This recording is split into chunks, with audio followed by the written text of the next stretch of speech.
Baha na may kasamang lahar ang namimerwisyo ngayon sa ilang barangay sa San Marcelino, Zambales. Dagdag problema pa ang isang gumuhong tulay. Live mula sa Zambales, nasa frontline ng balitang yan, si Mobile Journal Alexis Ebue. Alexis, saan galing ang lahar na humalo sa baha?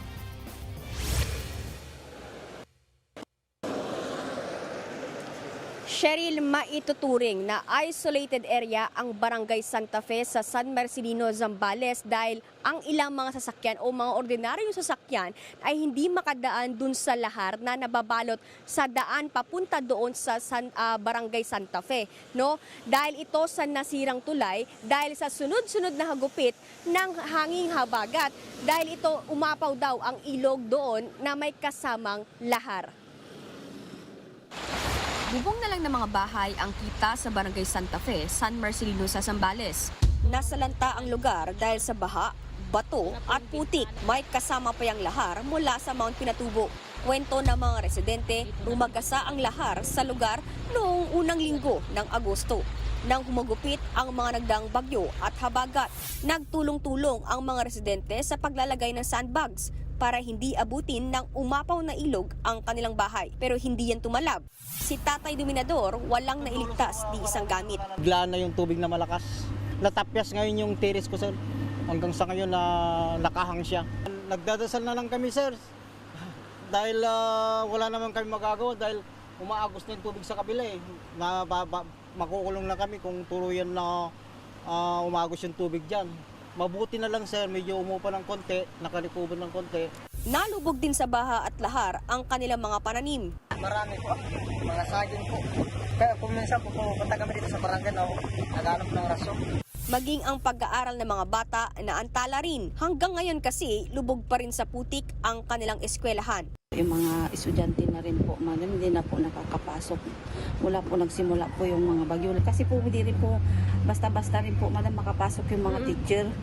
Kasi yung iba pong teacher nasa bayan din po. Ayon sa mayor ng San Marcelino, naging catch basin ang Barangay Santa Fe, kaya malalang baha ang tinamo nito. Parang yung catch basin isa lang eh. Di ba compare natin sa bundok, sa Pinatubo, mga bundok na yun eh. Tapos yung Marella River lang yung pinupuntahan ng tubig. Kaya malakas. Tapos tuloy-tuloy pa. Tapos doon ang dinireksyon Santa Fe. Sa ngayon po, gumagawa na tayo ng footbridge, wooden footbridge para po pagtawiran ng mga kababayan natin doon para makapunta sila sa bayan.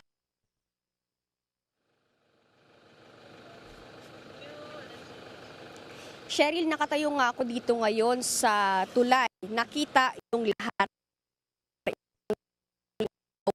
gabi doon sa Barangay Santa Fe dahil nga delikado yung daan doon. Actually, kanina, nung pumunta tayo doon, may kasama tayong ilang escort mula sa munisipyo dahil hindi namin sigurado, hindi namin sa ulo yung mga madaraan naming lahar doon. Kanina rin, nakasulubungan namin yung mga ilang sasakyan na naipit doon o nabalahaw sila, kung tawagin, yun yung mga hindi nakaahon dahil nga wala silang mga ibang kasama. Sa ngayon, Cheryl, medyo tumigil yung ulan pero simula kayo ng umaga na pagdating namin dito walang patid ang buhos ng ulan dito. Ngayon din hinihintay namin kung merong mga suspension of classes dahil kanina nakakakita pa kami ng mga ilang estudyante dito sa mga eskwelahan na aming nadaraanan. Cheryl?